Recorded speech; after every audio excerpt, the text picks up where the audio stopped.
Good morning, everyone. This is Father Ed Malone, and I'm speaking with you on Thursday, the 29th. But I want to speak to you about a saint we'll remember in 2 days. This, and you saw the picture a moment ago, this is the great Saint Ignatius of Loyola. You might recognize that name as the founder of the Jesuit order. But Ignatius was first of all a soldier. And in the middle of a battle, a cannonball almost tore his knee off.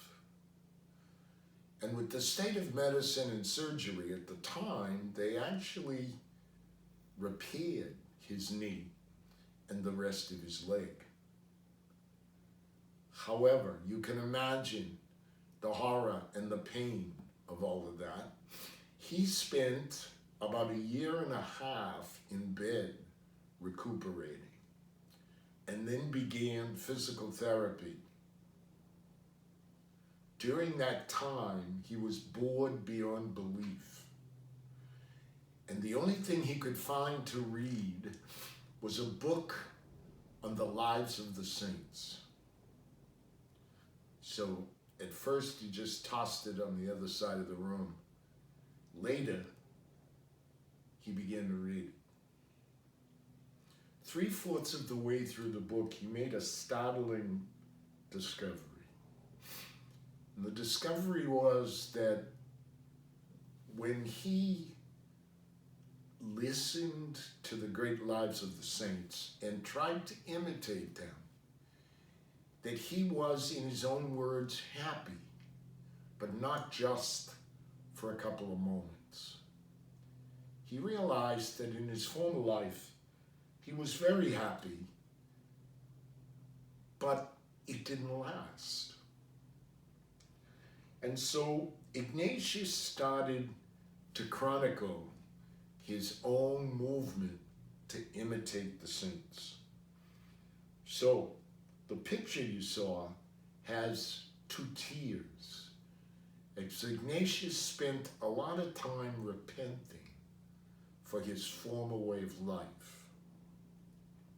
It also has in his hands the alternatives: a rock, a hard place, and the loaf of nourishing bread. He believed that the Lord had offered him that choice. And he chose the nourishing bread of the faith. But his genius was he chronicled his entire growth. So what we have today is we have his chronicle called The Spiritual Exercises. It's a month-long retreat that some people do in a whole month in a row. And some people do bit by bit, 2 days, 1 day, even a meditation at a time, seeking to make a definitive choice between one alternative or the other. A life symbolized by the rock and the hard place, or a life symbolized by the nourishing gift of God's grace and faith. He's a great man. It's a book that's worth looking at, the Spiritual Exercises of St. Ignatius of Loyola. Have a great day, everybody.